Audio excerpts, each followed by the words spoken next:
Je voudrais appeler ici Monsieur Rodolphe Alexandre, qui est le président du Conseil régional de Guyane. Monsieur le Président.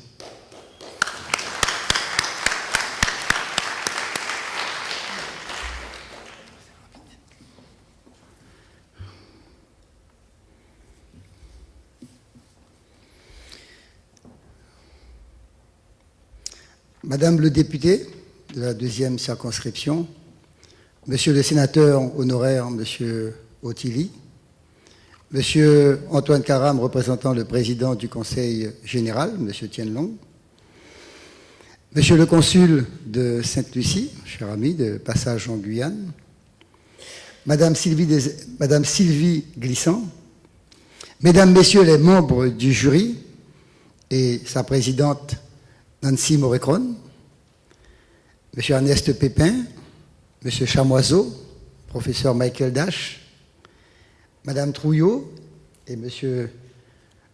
Fankoua, ici présents, tous les membres du prix Carbet. Je suis très heureux, au nom de la collectivité régionale, de vous recevoir ce soir en Guyane. Chers amis de l'Institut Tout le Monde, Mesdames, Messieurs de la société, amis de la littérature, de la Caraïbe, amis en général du monde de la culture.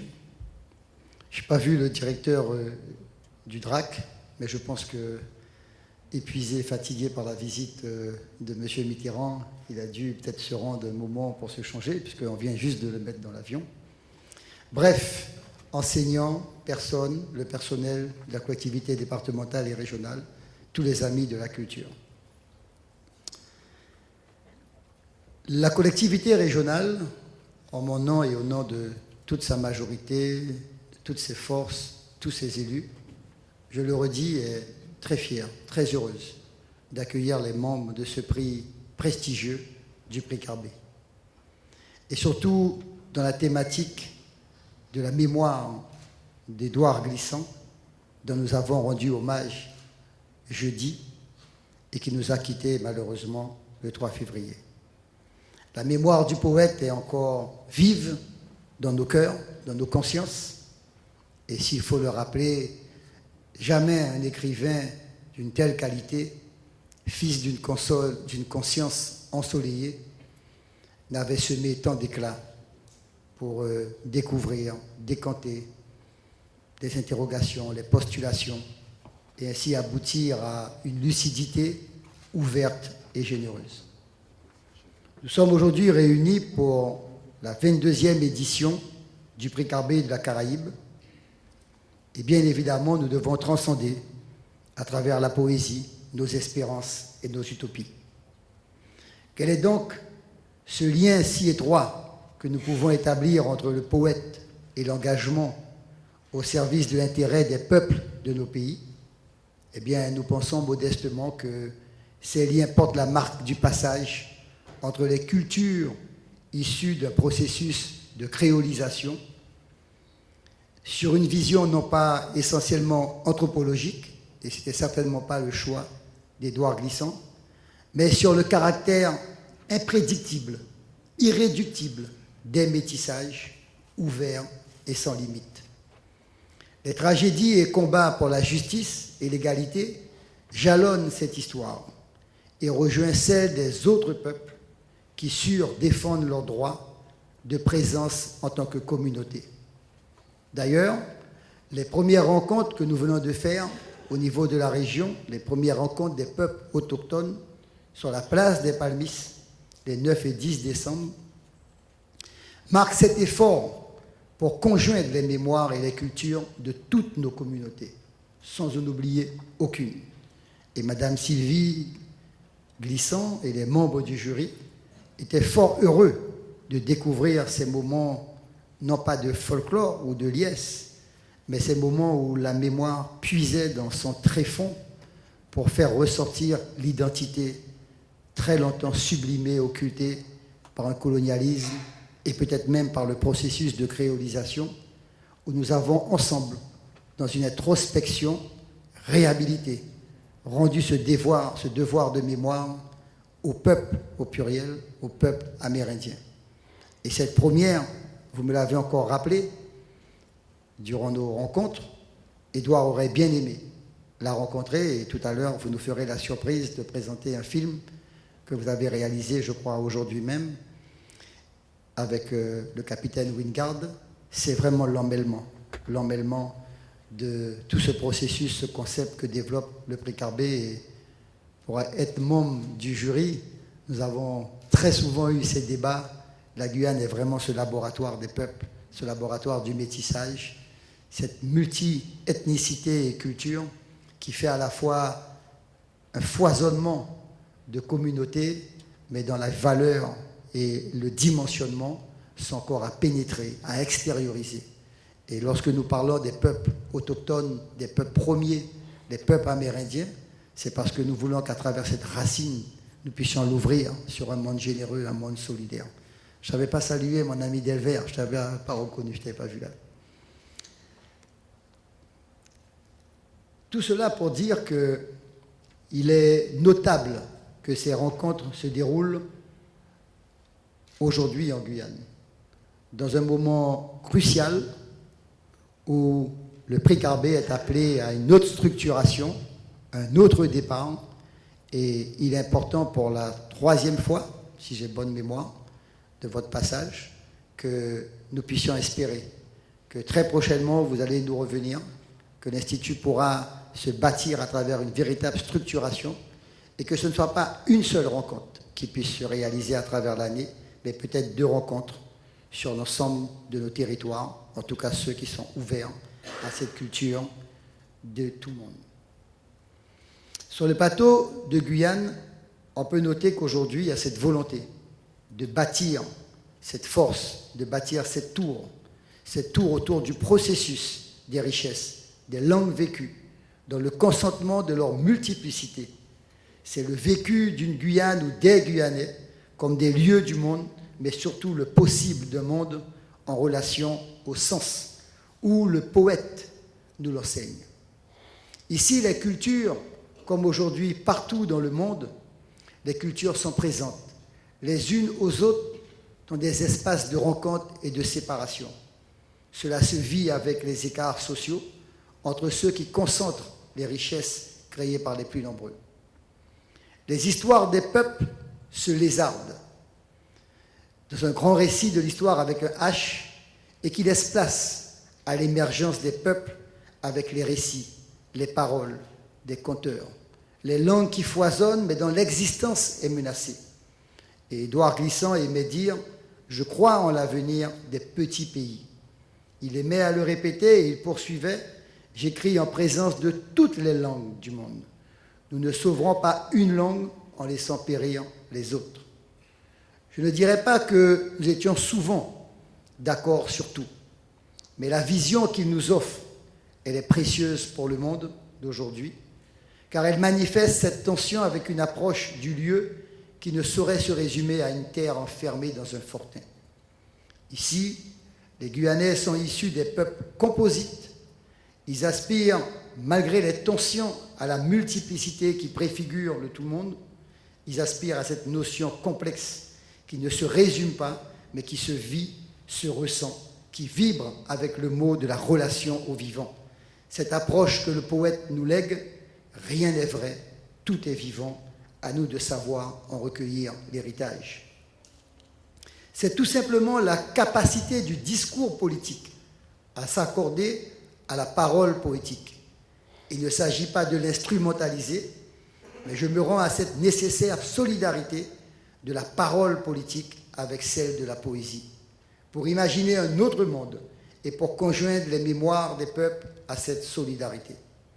Dans nos sociétés, livrées au chômage de masse, aux massacres, aux crises financières qui se traduisent en cataclysmes, le poète nous conjoint vers sa parole, non pour s'enivrer de la beauté du langage, et ce serait déjà beaucoup, mais pour y maintenir la présence de l'utopie dans un monde où la finance menace de confisquer l'avenir des peuples et des humanités. Ici, nous sommes rassemblés sous ce Carbet symbolique pour la cérémonie de la remise du prix que Nancy Moricron va remettre dans un instant. Je voudrais terminer en rappelant mon soutien à ce prix. Le seul de la Caraïbe francophone, le seul prix dédié à l'unité et diversité de la Caraïbe, le prix Carbet de la Caraïbe du tout monde est institué pour récompenser et promouvoir une œuvre de fiction illustrant l'unité et diversité de la Caraïbe et des Amériques. Les ouvrages admis traitent de l'imaginaire ou du réel de nos régions. Depuis 2009, le jury a émis le souhait de l'ouvrir aux autres formes de création. L'Institut du Tout Monde, fondé par Édouard Glissant, est la structure nomade dans les Caraïbes, les Amériques, en Europe et en Afrique. Je tiens donc à remercier sa directrice, en la personne de Madame Glissant Sylvie.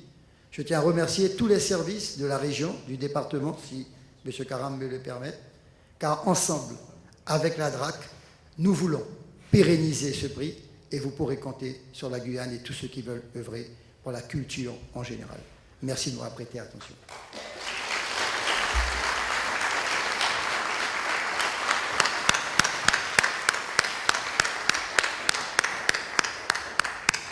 Merci, Monsieur le Président, pour votre très belle allocution. Je voudrais appeler maintenant la présidente du jury du prix Carbet 2011, la poétesse cubaine Nancy Morejon, qui a présidé de main de fer ce jury, mais de main de maître aussi, non, de maîtresse.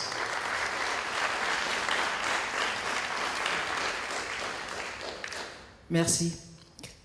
Bonsoir, mesdames, messieurs, chers amis. Il faut dire que je suis très très heureuse d'être parmi vous, spécialement pour cette 22e édition du prix Carbet, étant donné que nous avons la conscience de le promouvoir et de le continuer malgré la présence et l'absence en même temps d'Édouard Glissant qui nous manque.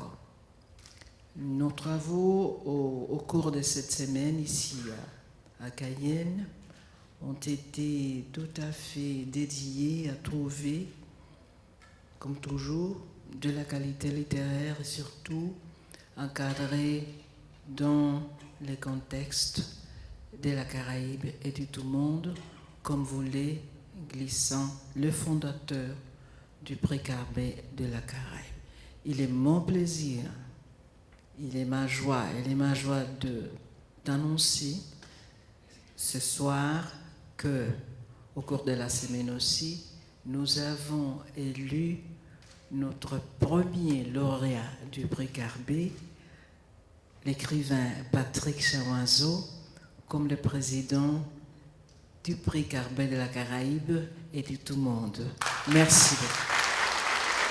Je vais appeler tout de suite Gérard Delvert, qui va lire les derniers poèmes composés par Édouard Glissant. Et Gérard Delvert n'est pas seulement comédien, il est également président de l'association Tout le Monde. Gérard Delvert.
La passion du nom, le nom impossible. Un long poème, une longue parole ininterrompue. Le mouvement dans un espace impossible, intérieur. Le mouvement et l'immobile dans un espace inconnu, extérieur. La tragédie du poème est de relier ces deux espaces. L'éclat de la voix, la respiration opprimée, le souffle par moments et soudain libéré. Dans un mot, une parole, un poème entier. L'éclat de la voix, c'est aussi le rythme, mère rhétorique, le particulier et l'universel, le détail et la totalité, le tu et l'intime, ou du Dieu.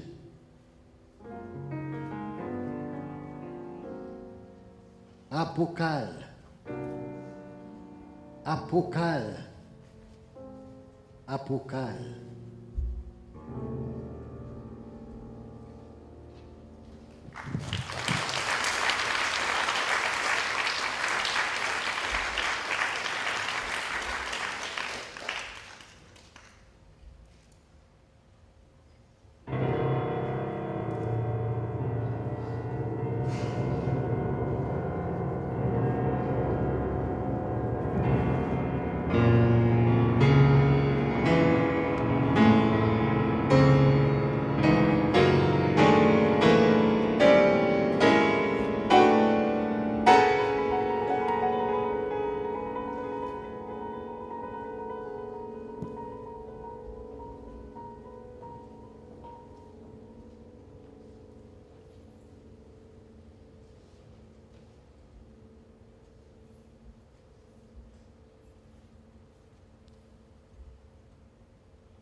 Telle une voix naissant de terre ou de jasmin, tel un réséda, un jasmin ou un gardéna. Les champs brûlent leur voix rêche, brûlent leur temps.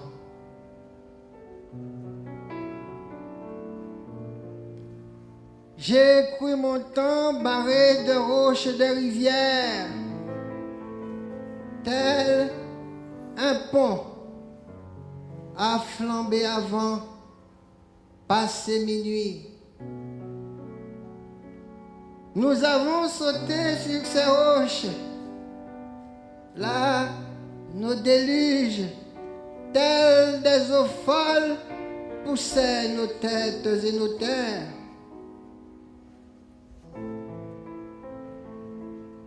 Tel un paquet maré, nous portons nos misères sur les torchons roulés qui semoncent les têtes. Vent et brûlis et Mayola, cousin juré des acacias. Akoma, fou et fou, nous vous crions enfin, têtu, telle une fête.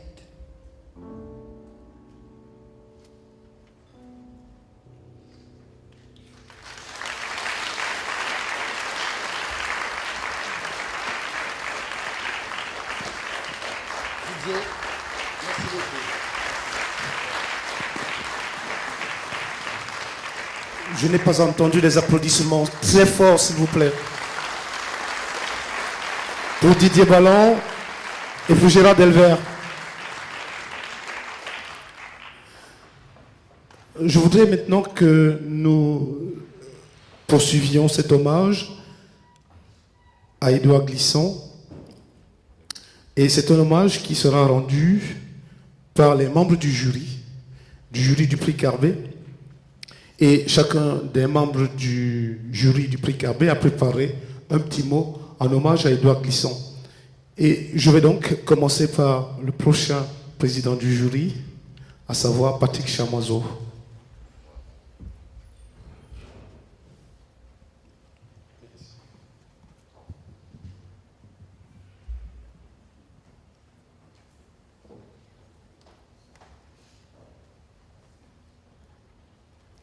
Bonsoir. C'est vrai qu'il y a une très très grande émotion à revoir Édouard sur ces images qui viennent de nous être diffusées. Alors j'ai tout un carnet qui est mon carnet de deuil, dans lequel j'ai quelques réflexions, quelques mots qui m'accompagnent depuis sa disparition. Alors je vais vous lire quelques extraits très rapides. J'ai appris de lui que la relation, c'est le vivant, que tout vivant est relation. Par lui, j'ai pu comprendre combien toute différence est une succulence et combien le quotidien partage, la quotidienne célébration en avive la saveur. Je peux dire maintenant que ma langue ne vaut qu'en ce qu'elle m'ouvre à la poétique de toutes les langues du monde et surtout à la poétique de la notion de langue elle-même. Dès lors, la phrase ne peut aller qu'au tremblement et le mot que l'on marque ne peut que s'émouvoir du grand désir imaginant de toutes les langues du monde.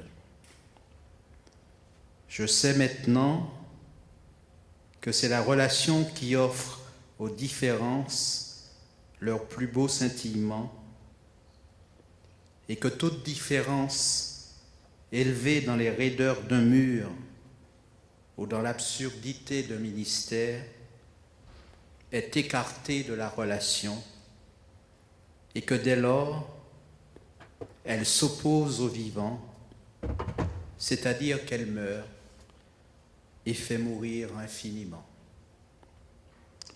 Je sais aussi qu'un a priori de morale, de valeur ou de bons sentiments ne peut que faire système et déserter la relation. Et que la relation n'a besoin d'aucune instance autre qu'un imaginaire de la relation. Dès lors, sans cet imaginaire, toute approche de la totalité monde se fait totalitaire, c'est-à-dire qu'elle ne devine plus le monde et que le monde ne devine plus en elle. Ton lieu, ta langue, ta mémoire ne se réalisent qu'en dans leur relation à l'impensable du monde. Là où toutes les diversités préservées vivent de concert et leurs opacités mutuelles et leurs propres déplacements. Ainsi, à mesure que s'ouvrait en lui l'idée de relation, le rapport à l'impensable de l'autre, à l'impensable du monde, ne s'établissait pas d'une transparence à une autre transparence, mais dans le surgissement et la croissance d'un vase inextricable, hanté, se voir hanté par de grands pans d'obscurité et surtout par cette idée du dévoilement très lent, patient et volontaire qui allait constituer le signe de sa littérature. Chez lui, le dévoilement demeure toujours en devenir, comme un désir qui s'ouvre en connaissance du désir et qui chemine dans l'opacité lumineuse d'une parole dont la référence est de totalité. Et puis ceci, l'absence libère des archipels toutes ces forces qu'il avait su apprivoiser, nées des incertitudes et des imprévisibles, ces forces qu'il avait libérées et qui orientaient sans jamais dévoiler et qui, loin des systèmes et des belles solutions, nous ouvraient au mouvement des abîmes, des volontés tremblantes et des rires vigilants, tous les possibles et tous les horizons maintenus actifs autour de nous par un grand souffle de relation. Ici, l'absence est sans victoire car elle libère ses archipels. Je vous remercie.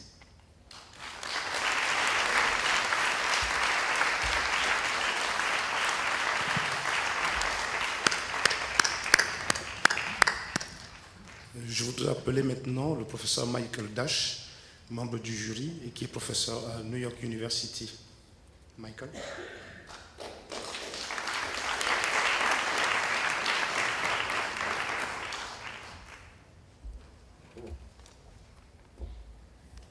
Je pense qu'il aurait aimé que je dise Good evening, ladies and gentlemen, in English. J'ai un petit texte qui s'intitule « Il faut imaginer Édouard heureux ». Petite citation. « Celui qui découvre la mer sait qu'il n'est plus un fleuve, mais une nappe, un plan immobile, une patience. » J'ai rencontré Édouard Glissant à Paris en 1985, quand j'avais terminé la traduction de son roman « La Lézarde ». Il était en ce moment directeur du courrier de l'UNESCO. Le titre en anglais de ce roman, c'est « Le mûrissement », « The Ripening ». Cette idée résume ma relation avec celui qui était, je crois, le plus grand penseur de notre région. J'ai mûri, on peut dire, avec la pensée et l'amitié d'Édouard Glissant. Comme le narrateur de La Lézarde, qui grandit avec l'histoire. En 1985, je ne savais pas encore que notre amitié allait durer si longtemps. Je ne savais pas encore qu'on allait collaborer pendant 21 ans sur le projet du prix Carbet. Je ne savais pas encore qu'on allait devenir collègues à New York ou qu'on enseignerait à des universités très proches.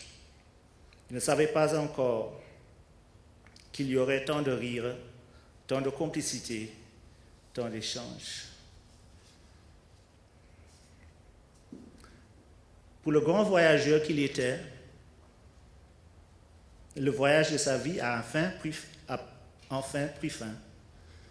On aura toujours l'écrivain, on aura toujours cette puissance poétique, et maintenant qu'il est parti, on sait, comme il a dit à l'occasion de la mort d'Aimé Césaire, on ne pourra plus ni le toucher ni le voir. Deuxième partie. Le mouvement de cette plage du diamant, cette rhétorique cadencée d'un rivage, ne me semble pas gratuit. Il trame une circularité qui m'attire, poétique de la relation. Ceux qui ont voulu voir dans les voyages d'Édouard Glissant un éloignement de la Caraïbe ne sont pas sensibles à son imaginaire, qui était toujours hanté par cette plage noire et le rocher du diamant en face. Ce rocher qui incarne une altérité impénétrable, qui attire et diffracte, qui réunit volcan et mer, feu et eau, est au cœur de sa pensée. Comme dirait Camus au sujet de Sisyphe, je cite, « son rocher et sa chose ». C'est l'image qu'on garde de cet écrivain phare, qu'il est encore plus maintenant enterré au diamant, entre savane et océan. On laisse Édouard enfin au bas du monde Larcher, face à la mer Caraïbe. Il faut imaginer Édouard heureux. Merci.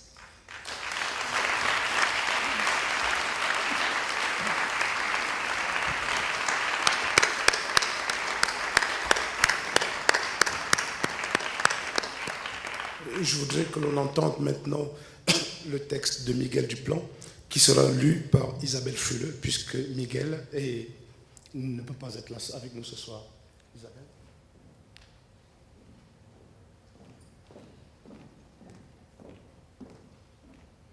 Bonsoir.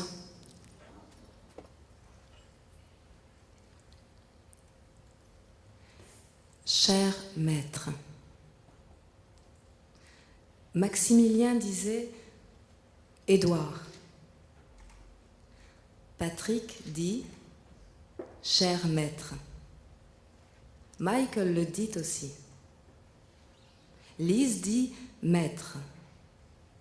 Diva dit très sec « Édouard ». Ernest dit « Maître ». Samia prédit « Mon très cher Édouard ». Et Rodolphe dit « Président ». Je dis donc « Cher maître, maître, président, Édouard ». Je crois, cher maître, en votre récitation limpide et obscure, emballée et pesée, délicieusement inorganisée, squelettique oxymoron, me dites-vous.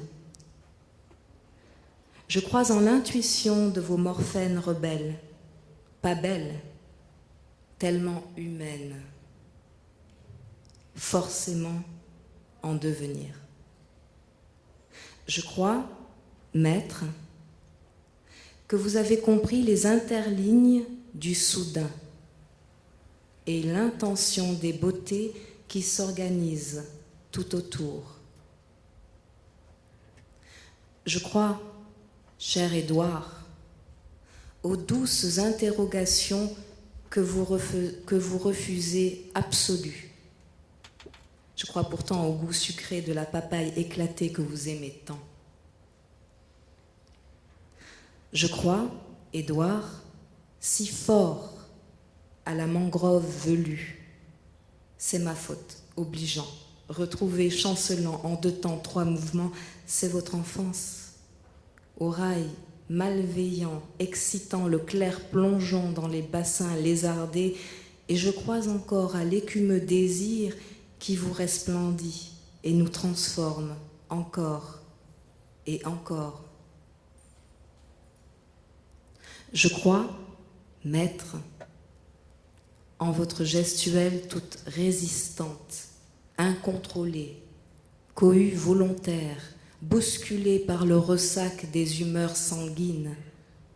Elle s'empêtre si bien quand elle regarde toujours droit devant elle. Je crois en votre ineffable sourire, ô maître. Je crois, on dirait que votre pensée se multiplie comme pour mieux s'éloigner de sa propre division. Vous croire, il suffit, cher Édouard, de fermer les yeux, et vous le faites si bien, et s'abandonner avec vous au frémissement des poétiques fraternelles. Cher maître, merci.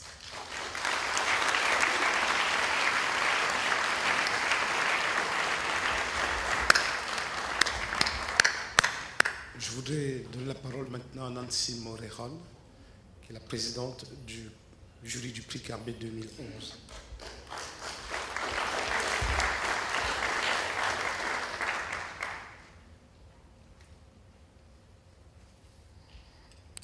Le texte que je vous lirai a été écrit le 3 février dernier et il est dédié à Sylvie Glissant.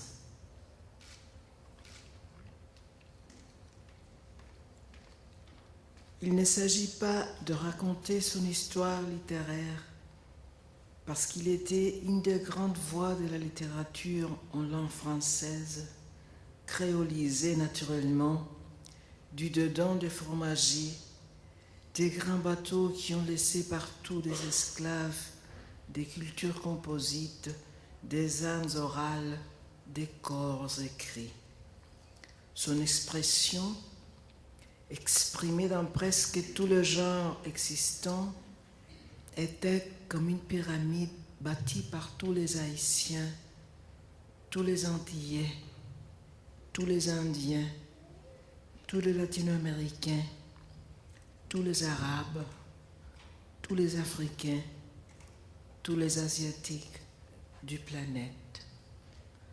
Frère de Frantz Fanon, un des premiers témoins du génie des Nécessaires, Édouard Glissant a beaucoup contribué à la compréhension, à la connaissance rigoureuse de notre région, au cœur d'un hémisphère reconnu comme le royaume de la raison, celle de la culture occidentale qu'il nous a appris à reconnaître comme une combustion des peuples du tiers-monde, tous entamés, tous réunis, avec une bonne volonté de se redresser pour le droit de tous les êtres humains.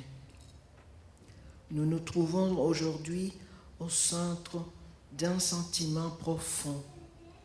Édouard nous manque. Édouard nous manquera toujours, mais nous sommes sûrs que son œuvre, son trajet et sa pensée nous porteront la lumière dont nous aurons besoin dans cette éternité qu'il nous a donnée comme cadeau. La reconnaissance d'un univers complexe, métis, diversifié, qu'il a nommé comme le tout-monde, en face duquel nous trouverons sans cesse les eaux, les vents, les feux, la terre, tous les jours. Et eux l'emporteront au pied des plages des Saintes-Maries, délivrés à la sagesse populaire, à la générosité de la mer des Antilles, à l'ombre des arbres d'Acoma. Je vous remercie.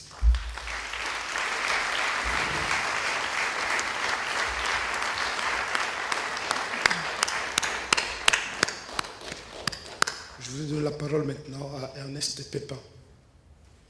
Ernest.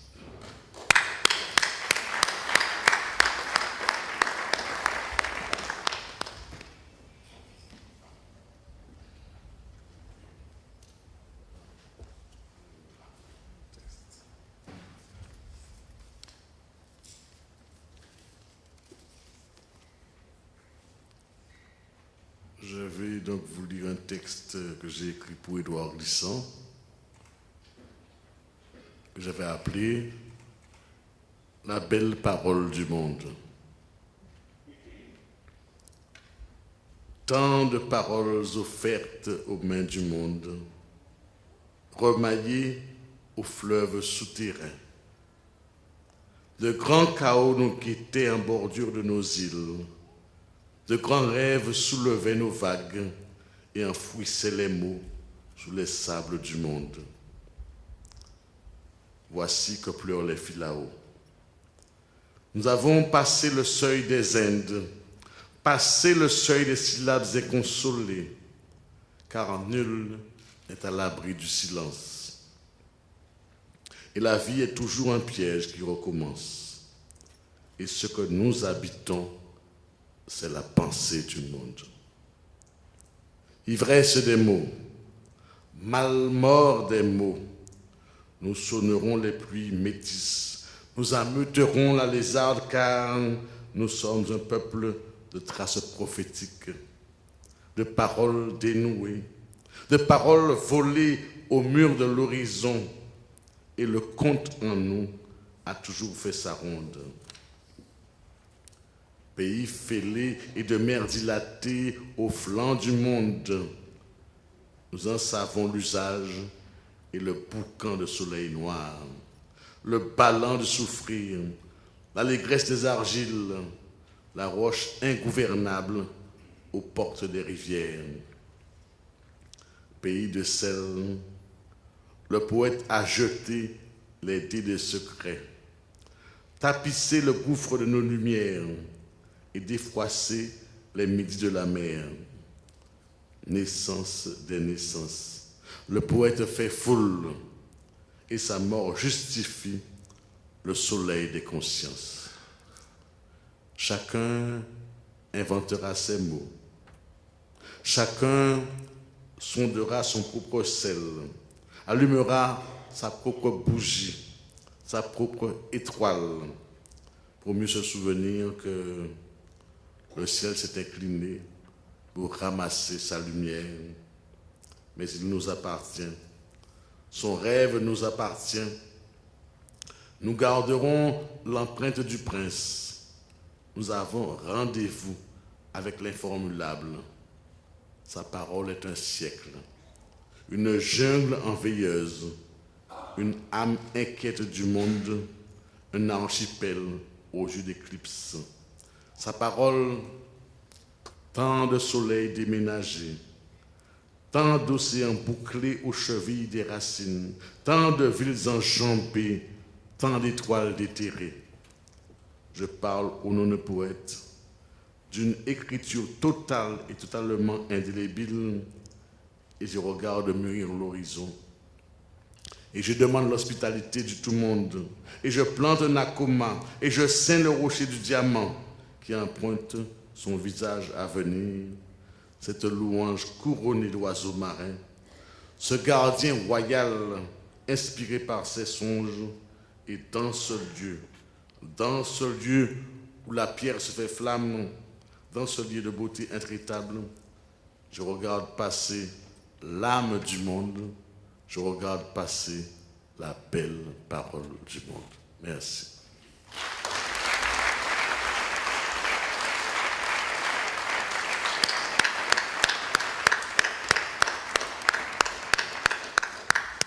Je voudrais appeler maintenant Evelyne Trouillot, écrivain d'Haïti, qui est la dernière lauréate du prix Carbet du Tout Monde, avec son roman « La mémoire aux abois ». Evelyne.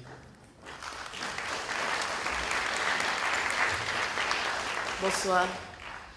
Je ne sais pas si vous avez ressenti comme moi les émotions qui sont dans la salle actuellement et depuis le visionnement du film, des émotions généreuses, actives et très belles et qui je crois, qui bouleversent tout le monde.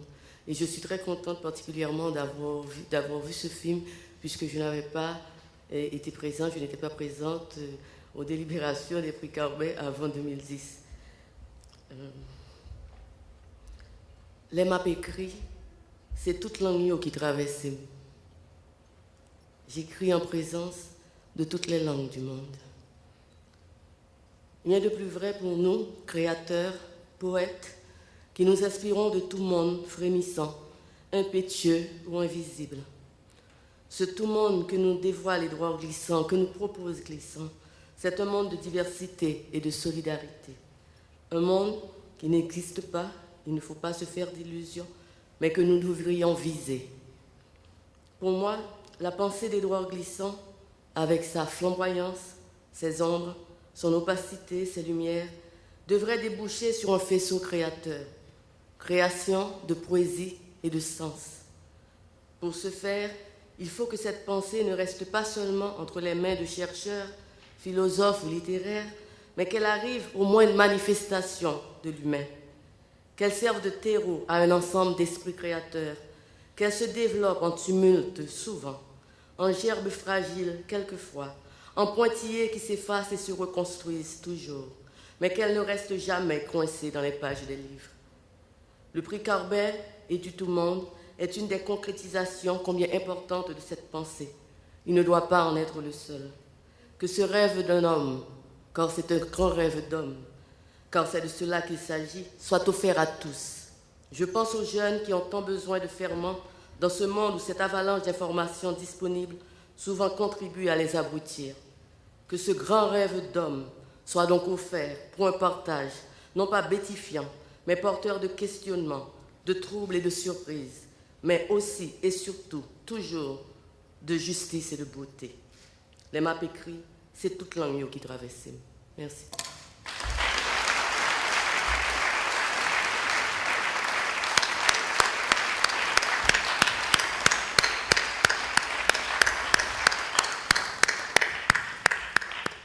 Vous me permettrez de clore cette séquence par quelque chose de très très léger. Je n'avais rien préparé pour Édouard, mais je vais vous raconter une toute petite anecdote. On ne se voyait pas très souvent, pour ne pas dire qu'on ne se voyait pas du tout. Et chaque fois qu'on avait l'occasion de se voir, il me disait toujours « téléphone-moi et on refait le monde ». Il me semble que c'est bien cette idée de refaire le monde qui nous réunit ici aujourd'hui et qui est peut-être à l'origine de la grande entreprise qui fut celle d'Édouard Glissant. Et chaque fois que je revois une image d'Édouard, j'entends toujours « téléphone-moi et on refait le monde ». Donc je vais appeler maintenant Nancy Morehan, présidente du jury, et Patrick Chamoiseau, futur président du prix Carbet, ici pour la remise du prix, s'il vous plaît.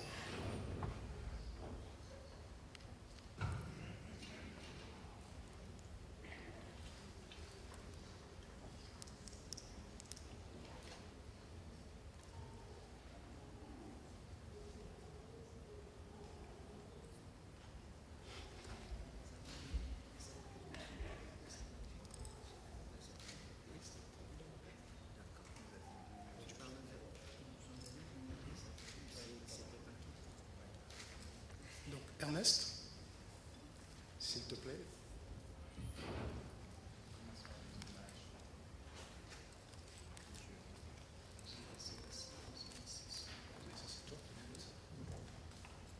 Monsieur Ernest Pépin, membre du jury du prix Carbet, va lire l'attendu sur la littérature haïtienne.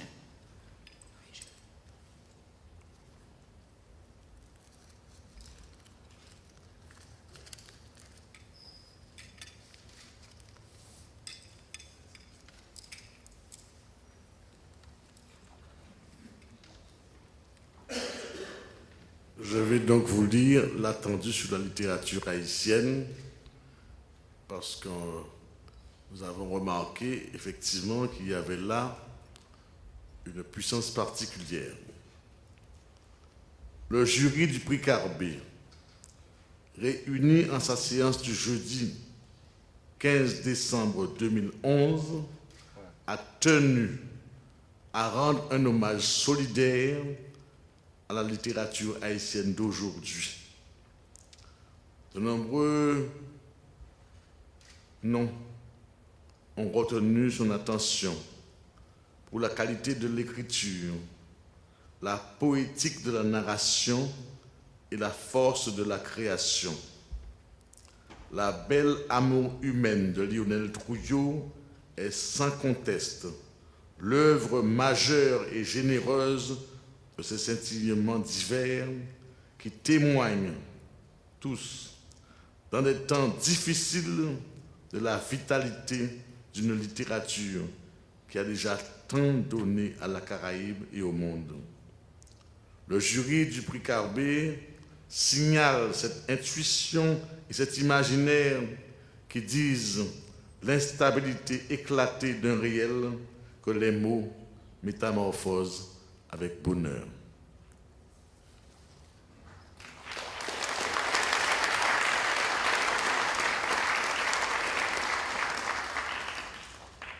Je voudrais appeler M. Michael Dash pour lire l'attendu sur le roman d'Andrea Lévy.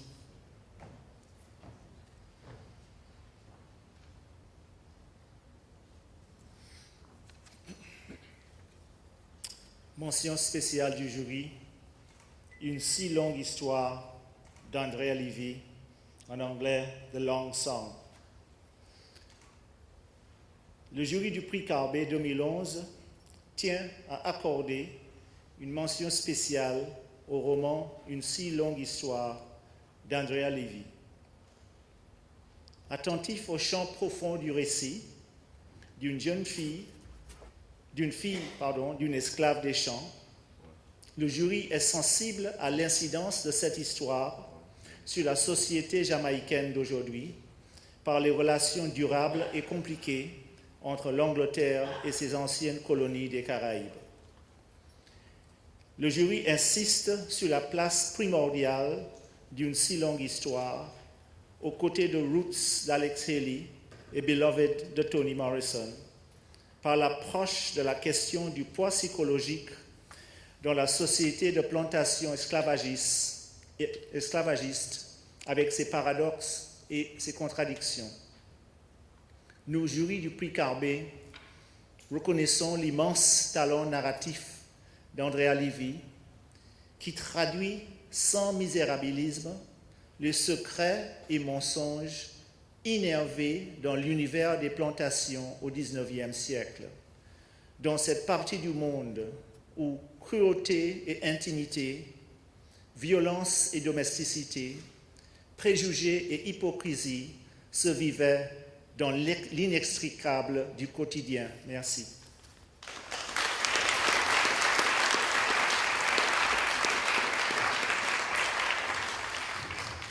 Patrick Chamoiseau, notre nouveau président, va lire la fondamentation de notre prix de 2011. Alors, prix Carbet de la Caraïbe 2011, déclaration du jury. Le roman que le jury du prix Carbet de la Caraïbe et du tout monde a décidé d'honorer cette année illustre plusieurs des préoccupations de celui qui fut notre président durant plus de 20 ans et auquel cette 22e édition rend un hommage où le sentiment de l'irremplaçable et l'infinie reconnaissance tiennent des places égales. Édouard Glissant aurait aimé entendre cette voix qui s'empare d'une des idéologies du XXe siècle, non pour en articuler une critique postérieure et facile, mais pour montrer combien elle a constitué le lieu même du plus beau des soleils et de la pire des ombres, et combien elle a façonné les faces contemporaines les plus visibles et les plus invisibles de notre Caraïbe. Cette dérive d'une belle générosité érigée en système de pensée ou pensée de système, et à laquelle Édouard Glissant a opposé une poétique du tremblement et de la relation, se retrouve au cœur de ce roman entre Staline et Trotsky, leurs soldats et leurs chiens, ouverte en plein cœur du Cuba d'aujourd'hui sur les défaites et les réalités humaines les plus sensibles, les plus tragiques, les plus irrémédiables et les plus rémanentes. Dès lors, considérant que sans haine ou autre acrimonie, le romancier a su dresser le compte de ses erreurs, de ses excès et absolus aveugles, qui n'en finissaient pas de se durcir de mensonge en mensonge, d'aller aux trahisons et à la vilainie, de fréquenter la peur et l'usure des illusions devenues mécaniques, jusqu'à constituer des perversions quasi inéluctables. Considérant qu'il a su affecter un talent des plus exceptionnels à la description d'un assassinat dont la force symbolique apparaît sans limite, éclaboussant toutes les îles, toutes les âmes et tous les continents, un assassinat où les bourreaux et les victimes, directs ou indirects, relevaient des mêmes rêves et des mêmes mensonges, des mêmes élévations et de l'abîme d'une même défaite qui nous concerne tous. Considérant qu'il a su conserver son lieu incontournable et que c'est au plus quotidien de son île qu'il dissèque le grandiose mensonge, les paysages de ses lentes perversions, et qu'il installe tout cela dans le tragique indémêlable de ses personnages, nous démontrant ainsi que les rêves et les échecs, les stérilités et les brusques jaillissements ont constitué des volontés, des ardeurs, des destins et des hommes, et que tout cela a fondé un pays, Cuba, une nation considérable, Cuba, tout autant chahutée par ce qui provient du fond de son histoire que par ce que lui ont asséné les vieux vents, les cyclones, les idéologies, tous ces cataclysmes qui sont d'une même violence.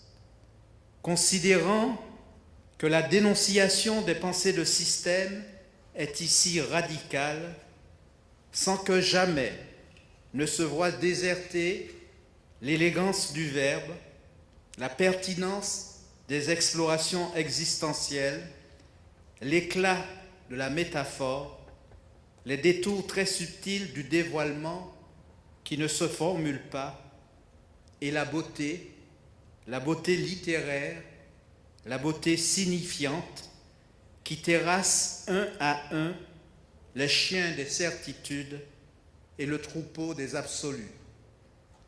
Considérant à quel point la grande histoire rejoint l'intime, combien la grande espérance peuple les désespérances, et combien le crime sordide se nourrit d'une noble illusion, et combien tout cela transformé en système ne fleurit qu'en erreur, petite fatalité, certitudes sans sortie et vérités empoisonnées.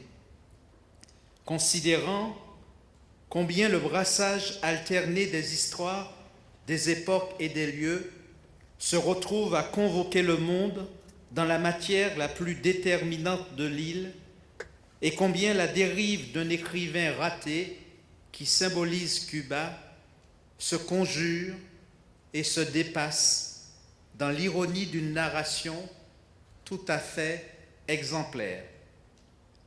Considérant combien la réalité cubaine est soumise aux acuités d'une vigilance qui jamais ne renonce, et combien la critique de la soviétisation, des censures, des silences imposés, des empêchements, des manques et restrictions ne déserte jamais une éthique élégante de la complexité, toute pleine de mesure et de délicatesse, tant et si bien que c'est juste la beauté implacable du refus qui souligne à jamais et la condamne autant l'irrecevable des renoncements.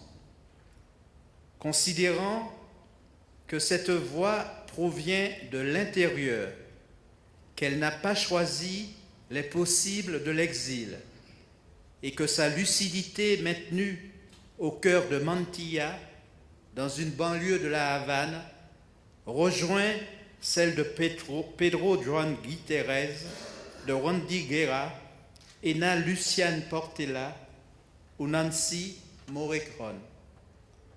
Considérant qu'il y a là comme un hommage rendu à des millions de morts et à tout autant d'illusions, d'espace, d'espoir et de rêves échoués, et à toute une charge de souffrance et de sang, et cela sans qu'aucune aigreur ne porte atteinte à ce talent qui, par sa simple autorité, nous fait soleil et horizon et nous laisse entrevoir le plus beau champ des possibles et la vigueur de devenir.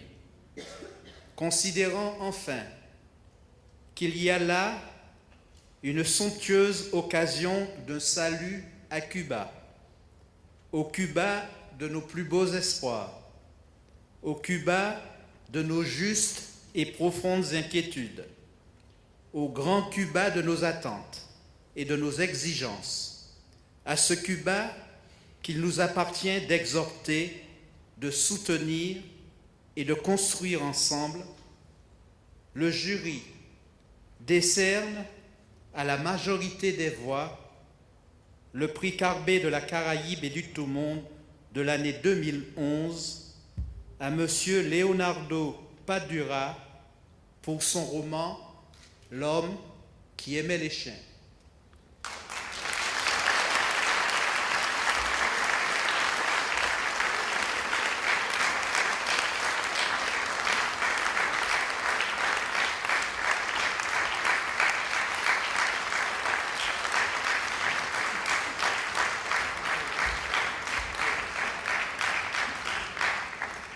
Alors, comme la Caraïbe n'est pas véritablement encore, je dirais, fonctionnelle, nous n'avons pas pu faire venir Leonardo parmi nous. Donc, c'est notre présidente de session qui va nous lire le message qu'il nous a adressé.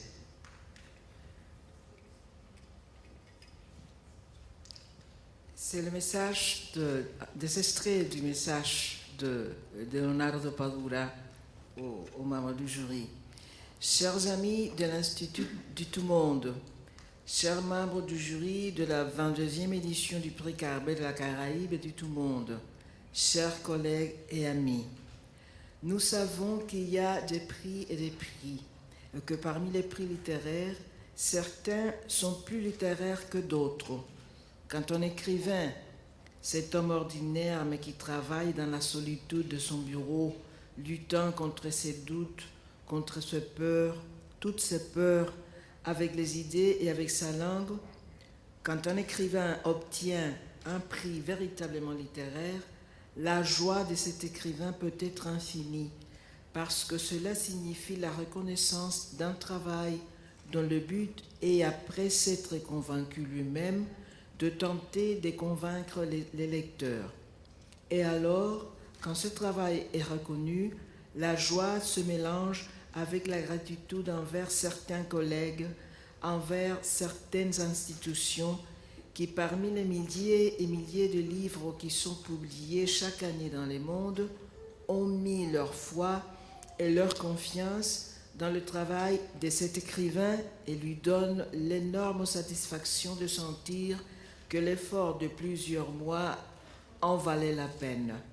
C'est mon cas aujourd'hui et c'est pourquoi ces mots déborderont de joie, de satisfaction et de gratitude. Le fait qu'un roman comme L'homme qui aimait les chiens ait obtenu la reconnaissance du prestigieux prix Carbet revêt pour moi des connotations spéciales pour des raisons qu'il serait presque impossible d'énumérer, mais je vais les faire. Parce que ce prix est né du plus profond effort pour valoriser, reconnaître la culture de la Caraïbe à laquelle j'appartiens dans mon corps et mon esprit à partir de ma condition de Cubain dans tous les aspects du terme. Le fait qu'en outre, plusieurs institutions ont eu la gentillesse de primer mon travail renforce ma satisfaction et la fierté avec lesquelles j'écris aujourd'hui ces mots pressés, maladroits, avec lesquels je vais exprimer la constance de ma joie d'écrivain et ma gratitude aux membres du jury et à une institution qui, depuis la Caraïbe et jusqu'au monde entier, distingue mon roman, le prime, lui rend hommage et le place aux côtés de tant d'autres ouvrages transcendants écrits dans cette partie de la planète que nous habitons. Finalement, je voudrais vous exprimer quelque chose qui peut-être constitue une évidence. L'homme qui aimait les chiens est un roman triste, désillusionné, une histoire d'horreur et d'erreur. Mais il est aussi, et j'espère qu'il sera toujours reçu ainsi, l'histoire d'un espoir qui s'est frustré comme beaucoup d'autres tout au long de l'histoire, mais un espoir malgré tout. Ce fut le rêve de construire un monde plus juste où les hommes pourraient vivre en liberté, égalité, fraternité, dans une société où régnerait la liberté dans un maximum de démocratie. Et si une fois de plus nous avons perdu ce rêve, il nous reste encore l'obligation d'y retourner, mais à partir de l'expérience de l'échec. Et si un jour nous cessons de rêver, malgré tous les ennuis et les défaites, alors nous aurons perdu le meilleur de notre condition humaine, c'est-à-dire ce que dans sa dernière misère et son écroulement, Tinoël a pu comprendre en voyant la perversion des rêves d'une autre révolution, la première qui a eu lieu dans cette partie du monde. À ce moment-là, Alejo Carpentier a écrit en 1948, et il fait une citation de Carpentier du royaume de ce monde. La grandeur de l'homme réside précisément dans le but d'améliorer ce qu'il est, en s'imposant des devoirs. Nous savons tous quels sont nos devoirs. Nous savons tous que nous avons l'obligation de vouloir améliorer ce que nous sommes, le monde que nous habitons. Le nom que nous choisissons pour baptiser cette utopie n'importe pas. La seule chose à savoir, c'est que sans elle, nous ne serions pas meilleurs. Je remercie une fois de plus toutes les institutions et toutes les personnes présentes et absentes qui m'ont permis de ressentir cet ensemble de satisfaction et de bonheur. Je remercie, comme toujours, mes livres, les principales sources de ma satisfaction humaine. Les écrire est mon devoir. Encore merci. Merci. Leonardo Padura.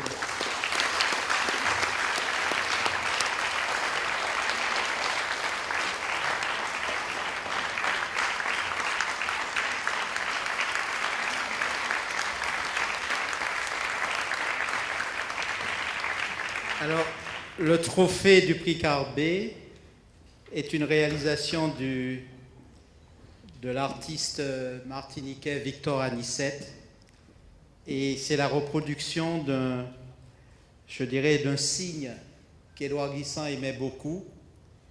Et Victor Anicette a offert cette œuvre à Édouard Glissant parce que c'est elle qui recouvre aujourd'hui sa tombe au cimetière du Diamant. Donc nous avons pensé que ce signe, qui a toute une histoire et qu'un jour Victor Anicette vous racontera lui-même, pourrait désormais servir de trophée pour le prix Carbet de la Caraïbe et du tout monde. Alors comme Leonardo Padura n'est pas là, mais que Cuba est parmi nous, je vais remettre le trophée du prix Carbet 2011 à Nancy Morricone avec tous nos remerciements.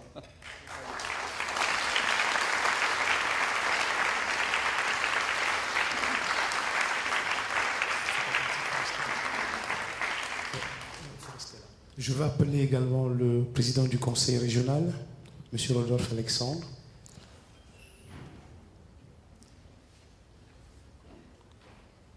Nancy, tu peux revenir, s'il te plaît.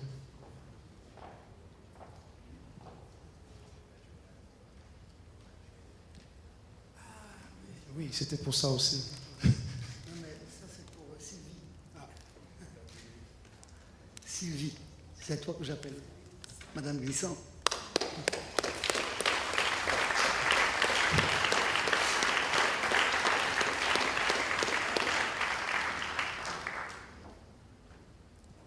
Alors, c'était